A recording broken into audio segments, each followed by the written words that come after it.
There is a warm place in my heart for giant minis. Storm King's Thunder was my first 5e adventure, and I started collecting minis with the giants from that mini set. And then we got Glory of the Giants, which really goes a long way in making that adventure better. We get more lore and locations and story options, but mainly we get some new stat blocks. One of the main problems with Storm King's Thunder was that a lot of those giant stat blocks were just kind of boring. The giant would hit you with whatever club or mace it had, and then it would throw rocks at you. That was kind of it. We needed an epic encounters box for all the giant types, but we just got one. We got the Frost Giant, which is still one of my favorites. But these giants definitely needed some spice and variety, and that's what Glory of the Giants gave us. You still need to incorporate the material from this book into the adventure, which maybe I'll do a separate video about sometime, but at least we have the ingredients here. And we also have the corresponding mini set. Only issue is that most of the minis and the stat blocks in this book were of large or huge size. So how do they fill all those medium-sized slots in the mini set? Well, with thanks to WizKids for sending it our way to review, we're about to find out as we take a look at Bigby Presents Glory of the Giants.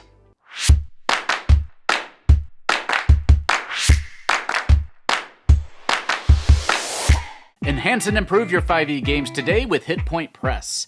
Explore the whimsical dark carnival setting of Hecna. Will you see through the glitzy charade or fall prey to Hecna's everlasting torment? Or enhance your 5e games with animated spell, condition, and townsfolk cards.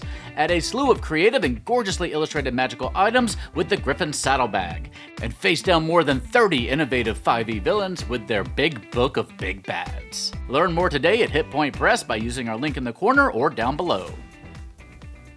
Turns out the giants have giant-sized versions of our very mundane problems. Sometimes they get ticks, but giant ticks. For a giant tick is just a nuisance. But if a giant-sized tick decides that your blood is as good as anybody else's, then you might be in a little bit of trouble. They attach to prey, draining their blood, which helps them regain health. At least on the bright side, you'll probably notice if one of your buddies has giant ticks. So it turns out that most of the stat blocks included in Glory of the Giants are large or huge in size, but mini sets like these have mostly mediums, so they had some slots to fill. And they chose to focus mostly on common monsters that you'll find in the new monster manual.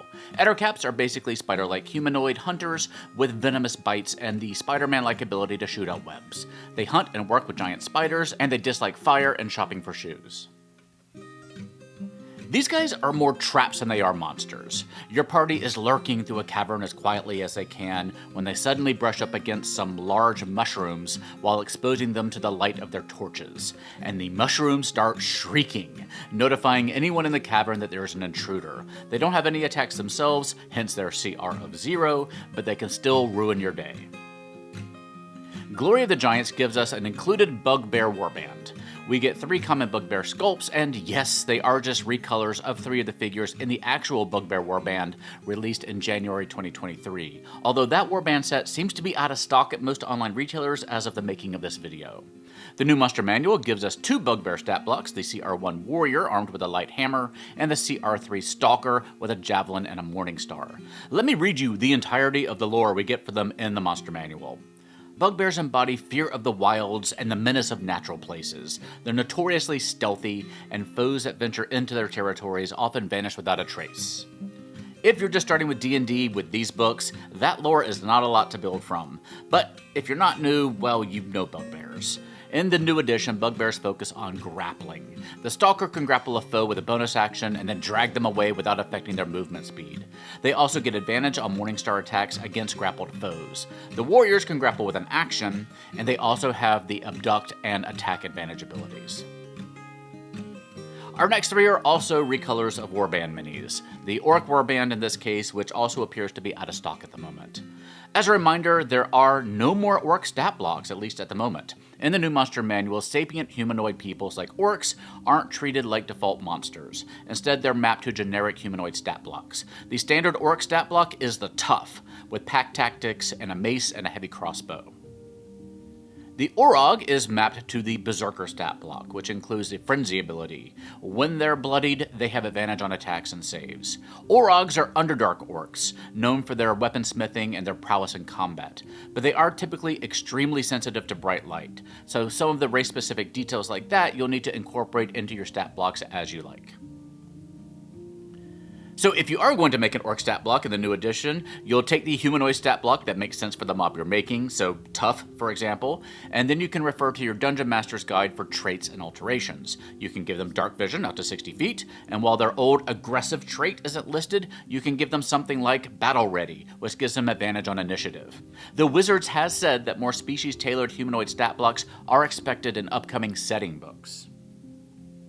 Yes, more recycled warband characters here with the next two Hobgoblins. Hobgoblins actually do get a bit more lore in the new books. Nothing too groundbreaking though. Hobgoblins are expansionist conquerors who carve out territory and build strict martial hierarchies, subjugating other creatures and allying with powerful forces to seize and strip lands of resources. Many worship Maglugbeat, and in Acheron they wage endless war, perfecting brutal tactics and strange weapons they sometimes bring to the material plane.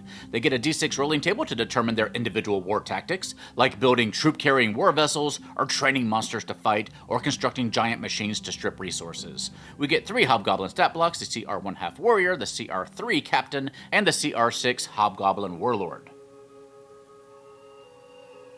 Right, okay, we're back to new minis now. Lots of Goliaths in this set, which makes sense. But we're actually starting with one from Rime of the Frost Maiden, hence its cold weather clothing. Skytower Shelter is a Goliath settlement the PCs will likely visit in Chapter 2 of that adventure. Of course, this can be any cold weather humanoid, and might make for a fun PC mini for that adventure if you want a character who's appropriately attired. Do you have players who just throw all sorts of disgusting things into their bags? You want to give them a nice surprise? The bag jelly is here for you. The stat block isn't so different from your standard ooze, but this fella may contain all the important heirlooms and loot that your party has collected. They also make pretty good traps. Put your bag jelly pet in your favorite Birkin bag and leave it sitting at your table while you run off to the loo. Any would-be thieves will get a nasty surprise of their own. Giant lynxes aren't just giant lynxes. They are magical creatures from the snowier parts of the Feywild. They are intelligent and speak Giant and Sylvan, and are often companions of frost and cloud giants. They also have the ability to cast a clairvoyant spell once a day, which lets them see or hear into places up to a mile away. Yes, we do get a lot of Goliath minis in this set, and 5 of them are based on concept art from the back of the book. They're emblematic of Goliath's frequent connections to various giant clans. This fella has clearly based his fashion sense on cloud giants. These minis are great for PCs, or just Goliaths who might live in various giant strongholds. So, the Druid Circle of the Primeval was released as Unearthed Arcana playtest material called Giant Options, though it didn't show up in the actual book, unfortunately. It basically gives you a little ranger in your druid. You get a big prehistoric spirit buddy that you can summon with a use of your wild shape ability. And we have a few dinos in this set if you want to run a character using the playtest material. The giant poisonous snake is just a monster manual beast, although called a giant venomous snake in the new version. Let's compare the two stat blocks. The 2024 giant venomous snake is faster, speed and swim speed of 40 feet instead of 30. Its bite also applies poison as automatic extra damage, 1d8 poison, with no saving throw, rather than forcing a DC 11 con save to avoid taking the larger 3d6 poison damage, half on a success, of the old creature. So in the new version, the damage is a little less swingy. Our second Goliath Giant fan is a chef for a tribe of hill giants. I'm guessing he's probably the most popular guy in town. I had a PC once in my game that used a giant fork as a weapon, so this would have been a quite welcome mini back then. But yes, another really fun, really flavorful Goliath PC mini for your collection. Hey, if you wanted to play as Nebula, or maybe Beauregard Lionette in your D&D campaigns, I have a mini for you. There is something fun about getting a variety of classes for the same race in a booster set. We've never had a lot of Goliath minis, and they are making up for it in one big go here. This is the Goliath mini that's meant to live among the stone giants. Side note, I've played through Storm King's Thunder twice now, and no one has chosen to go up against the stone giants yet. It is the only chapter in that book that I haven't read 3 or 4 times. It's a giant badger. There's not a lot to say about this fella. He's not a magical fey creature with spells, he's just a big badger. But you know what he should be? He should be a mount for a gnome or a halfling in your party. When WizKids gives us a giant badger, we bring a giant badger into our campaigns.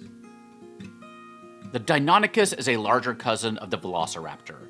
We get a couple of dinos in this set, which I can only attribute to the Circle of the Primeval Druid that sadly failed to make the final cut.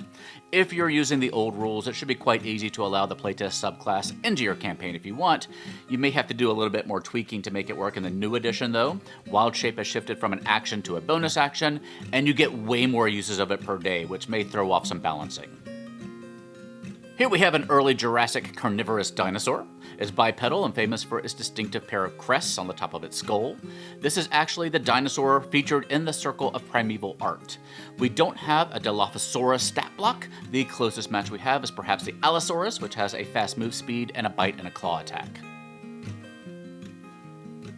We also get some Firbolg love in this set, which I am totally here for. The Primeval Wardens tend the hearth and tutor the young, and they also patrol the borders of their communities and hunt down intruders. So this mini is based on the original art for the Primeval Warden, which Wizards ended up replacing when they discovered that AI was used in its creation, although I have to say I'm glad this mini made it in under the wire because this might be one of my favorite Firbolg minis yet, although its translucent shield kinda makes no sense given its stat block. The Firbolg Wanderer is a wandering Giant-Kin cleric who's basically taken the legends of the god Deinonychus as a guide to living, roaming the world to build a myth of their own through devotion, community-minded ideals, and a whole lot of magical misdirection. They blend divine faith with trickster forest magic. They slip into disguises, read the unseen with detection magic, and weaponize unsettling psychic charm with a bewitching bolt. In a fight, they can create an illusory double and swap places with it, turning the battlefield into a shell game where the enemy is never quite sure which Firbolg is real. Goliaths are distantly related to the giants, and as we've seen, sometimes they prefer to live among giant clans, where they are often recognized as kin. They'll often serve as liaisons between giant clans and the other regular-sized humanoids. They have a generic stat block in the book, which you can customize a bit depending on which kind of giant they're connected with, which will change the type of damage they can deal. The Fire Giant Goliath mini is another baller PC mini. I adore everything about it, including the fact that there's a scabbard on the mini's back for that flaming longsword. I really wish we had more 5e lore on the Goliaths as a whole. They're sprinkled throughout this book, and their playable stats are listed in Monsters of the Multiverse, but we never really get a lot of details. Though we will be talking about the new Forgotten Realms books soon, because those are the 5e lore books that I've been waiting for. Finally, we have our Goliath Frost Rager, obviously tied to the Frost Giants. The direct tie between the Goliaths and the Giants wasn't really spelled out in 5e until the more recent books like Bigby's. While older write-ups paint them as basically mountain clan nomads, Monsters of the Multiverse straight up says the earliest Goliaths lived on the highest mountain peaks and are infused with the supernatural mountain essence, which makes them far more interesting in my book.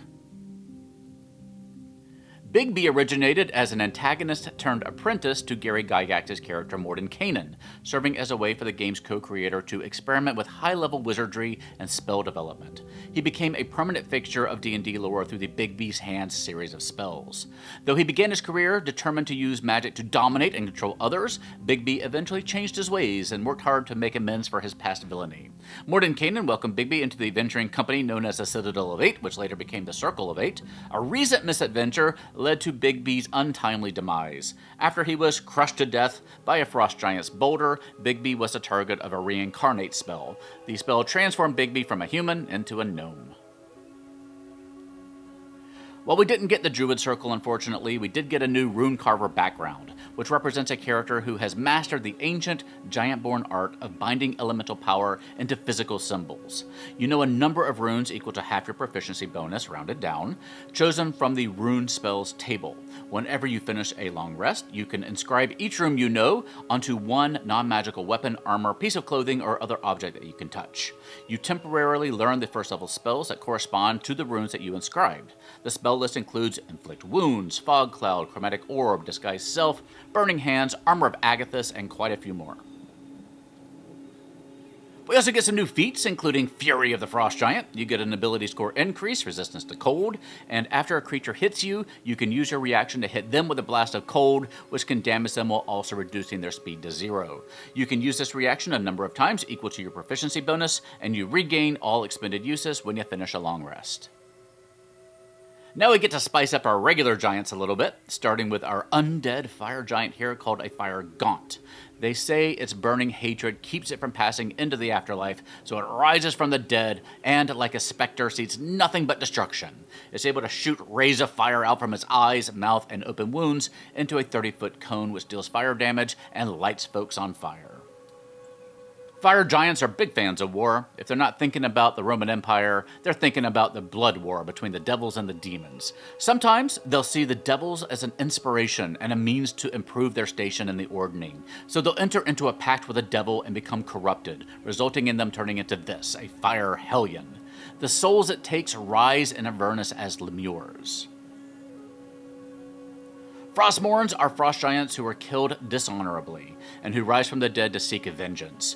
When they bring their foes down to 0 hit points, they turn them into frozen statues, which is, of course, no bueno if you have any blunt objects nearby ready to shatter them. They can also turn themselves into hyper-localized blizzards to avoid damage and teleport around the map.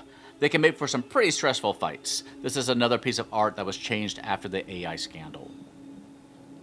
The hill giant Avalancher is a hulking, earth-touched giant druid who's essentially a walking landslide. A carved hill rune anchors its power, letting it unleash a stone avalanche that turns the battlefield into a hazard zone of tumbling rocks, knockdown foes, and suddenly treacherous terrain. Instead of just hit it with a big club, the Avalancher is relatively intelligent and fights like a siege engine with tactics. Stone bolus to restrain, magic like Stone Shape and Wall of Stone to reshape the battlefield, and a nasty rebuff reaction that can literally shove attackers away when they land a hit. If you've ever run a hill giant encounter before, they're pretty dull. Adding in an Avalancher definitely takes things up a notch. This is perhaps the scariest looking D&D monster I've ever seen, particularly the version in the new art. A Maw of Yeenoghu is what happens when a hill giant's hunger gets blessed by the demon lord Yeenoghu. It's turned into a ravening, gnollish nightmare that lives to feed and spread slaughter. What makes it so scary is the sheer momentum of its violence. It barrels through the battlefield with a goring charge that can grab, pin, and knock targets prone, and then follows up with brutal bites, or it hurls fangs like javelins at anything trying to stay out of reach. Even hurting it is risky because it can snap back with a fanged rebuke, lashing out at nearby creatures the moment it takes damage. It's not a mastermind like the Avalanche with its intelligence of 9, it is a roaming catastrophe. The Spectral Cloud is an undead cloud giant that results from dying through betrayal, an ill-fated wager, or a ritual where its heart is transplanted into a cloud. While it resembles a thick fog bank, observers can sometimes see a skeletal bipedal corpse lurking at its core. Mechanically, the creature is a highly mobile aerial threat with a 40-foot flying speed and the ability to move through solid objects via incorporeal movement. It is exceptionally difficult to hit due to its blurred form, which imposes disadvantage on attack rolls from more than 15 feet away. In combat, it utilizes a spectral touch that can permanently reduce a target's maximum hit points, turning those it kills into allied specters, and can exhale chilling winds to deal cold damage and leave enemies incapacitated. It's also a really tough one to translate from art to mini-form, but I think they did a pretty good job here. But there is something about that hair and the earrings that make this one look like she just walked out of her bi-monthly Botox treatment to me. We don't get too many mentions of the Princes of Elemental Evil these days. The Stone Giant of Evil Earth is a stone giant that has rejected the traditional gods of the Ordning to worship Ogremok, the Prince of Evil Earth. These giants serve as destructive muscle for cults dedicated to reducing the surface world to rubble. If you're one of the few people currently running Princes of the Apocalypse, this is a great addition. In combat, they utilize a thundering stone club that can emit a 30-foot burst of thunderous energy and a boulder attack capable of knocking targets prone. They are exceptionally difficult to displace or down due to their unyielding reaction, which allows them to automatically succeed on saving throws against being moved or knocked prone. Unlike standard stone giants who view the surface as a dream, these cruel variants see it as a nightmare worthy only of destruction. Similarly, the Cloud Giant of Evil Air is a giant that has forsaken the giant gods to serve Yansi Ben, the Prince of Evil Air. Often assuming leadership roles within cults of elemental evil, these giants use their high charisma, immense wealth, and innate magical abilities, including telekinesis and gaseous form, to finance and direct far-reaching operations of corruption and destruction. In combat, they are highly mobile aerial threats thanks to a flyby trait and a magical vest made of rock feathers that grants them the flying speed of 40 feet. They typically engage enemies with a multi-attack consisting of 2 scimitar strikes and a storm boomerang throw, the latter of which can stun targets and magically returns to the giant's hand after the attack. This would make for a pretty good boss for a low-level campaign. It's also, I think, one of the best-looking WizKids minis we've gotten. It almost looks as good as a McFarlane statue to me. The Frost Giant Ice Shaper is a powerful cleric and master of rune magic that often serves as the Jarl or the high-level advisor within a Frost Giant community. These giants are typically devoted to the deity Thrym and possess the unique ability to manipulate the elemental energies of air and water to create lethal ice formations. In battle, the Ice Shaper is a high-level juggernaut utilizing a cold-infused great axe and a freezing ray that can restrain and slow enemies. By channeling the power of a frost rune, it can magically summon ice wolves to fight by its side, and it can manifest ice armor as a reaction to boost its defenses and damage nearby attackers. We really needed some ice wolves in this set. The unpainted Nolzur's line does sell a Winterwolf mini for less than $5. Get a couple of those and paint them blue. The Death Giant Reaper originated from a group of cloud giants who migrated to the Shadowfell to save their empire but became indentured to the Raven Queen after losing a series of wagers. These giants have shriveled bodies and deep purple complexions, and they wear plate armor designed to resemble the carapaces of giant insects. In combat, they wield massive scythes that deal both slashing and necrotic damage, and can fire soul bolts that grant the giant temporary hit points if the target is frightened. They are highly mobile and psychologically taxing opponents, frequently using frightening teleport to repositioning while potentially inflicting the frightened condition on nearby creatures. It's a bit unusual to have our big minis like this have a bend, but it is not unheard of, especially if they were ever exposed to the Houston heat like they were here. You can warm them up and bend them back into shape just like any medium-sized mini. The hill giant variants in this book are really right out of horror movies. The Barrowghast arises when a hill giant dies while consumed by rage, regret, and an empty stomach. Suffused with energy from the negative plane, this animated corpse is driven by spite and malice, trading its former hunger for food for a desperate craving for life energy. In combat, it utilizes a stench trait that can poison nearby creatures, preventing them from regaining hit points, and it has a noxious wound reaction that sprays toxic ichor when it takes piercing or slicing damage. It also has a life drain ability, which reduces the target's hit point maximum. If a humanoid is slain by this attack, they immediately rise as an allied zombie. Our capstone mini is the Stone Giant Rockspeaker, a highly intelligent giant that serves as a leader and oracle within Stone Giant communities. Unlike their peers, Rockspeakers are master wizards who embed crystals into their skin and clothing to channel prismatic rune magic. In combat, they are exceptionally sturdy, supported by legendary resistances. They wield a prism staff that deals both physical and radiant damage, and they can hurl exploding geodes that blind enemies in a dazzling flash. Their most potent ability is the prismatic rays generated by their stone rune, which allows them to emit a 60-foot cone of light that can sear flesh, instill dread, and sap the vitality of their foes. You roll on a d6 table for each enemy hit to see which effect they get. Another mini that would look great just sitting on a shelf in your house as a decoration. Your feelings on this set are really going to depend on a lot of things. If you bought those Orc, Bugbear, and Hobgoblin warbands, you may not be happy to get so many repeated sculpts. Though having a lot of those particular minis with even minor variations isn't necessarily a bad thing. If you miss those warbands that are now apparently rather hard to find, then having these minis here is probably great for you. You'll certainly be able to use them all very frequently. This set also has some of the best looking, quote, minis, unquote, that we've gotten from WizKids. Some of those giants are just really good looking.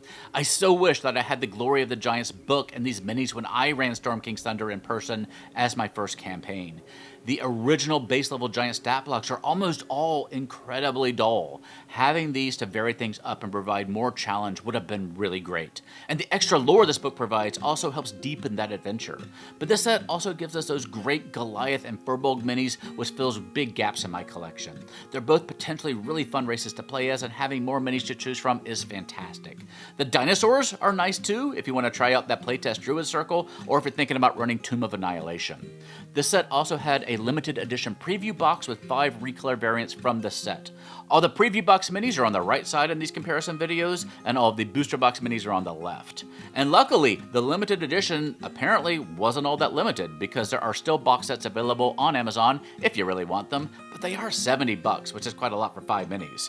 Do keep in mind that basically all the minis in this booster set are available as individuals on the aftermarket now. The most expensive ones are the Barrowghast at $30, the Fire Rune Goliath at $37, and the Frost Giant Ice Shaper at $40. Storm King's Thunder is still a great adventure, but it's far from perfect, and if you ever decide to run it, I have some tips and advice for you in a video I posted up there in the corner. But of course, it's not the only adventure that you can use these minis in, and this book with. Depending on where you are along the Sword Coast, there's probably at least one giant clan around somewhere who's aiming to cause some trouble. And yes, these minis are still available in their booster box form. A booster is going for about $22.50, a brick of 8 boosters for about $160 to $180, and a case of 32 boosters for about $650. You're gonna wanna shop around though, because prices and availability vary between retailers. And if there are just specific minis that you want, check out the aftermarket for those. The set released alongside a Death Giant Necromancer that I reviewed in another video up there in the corner. Next, I'm gonna start on Return of the Dragon, so eventually I'll get all caught up on my full set reviews. I still have some really old sets that I wanna cover as well, so stay tuned for that. Let me know what you think about these in the comment section down below, and check out Hit Point Press for some great adventures and setting books and 5e accessories to enhance your game. There is a Valentine's Day sale going on right now for Hecna. The box set for this one is going to go for about 30% off right now. You can check out my review of it up there in the corner. It's a really comprehensive and thick and well-made adventure, so go check it out. For now though, please stay safe, have fun, love each other, and I'll see you next time at the Gallant Goblin.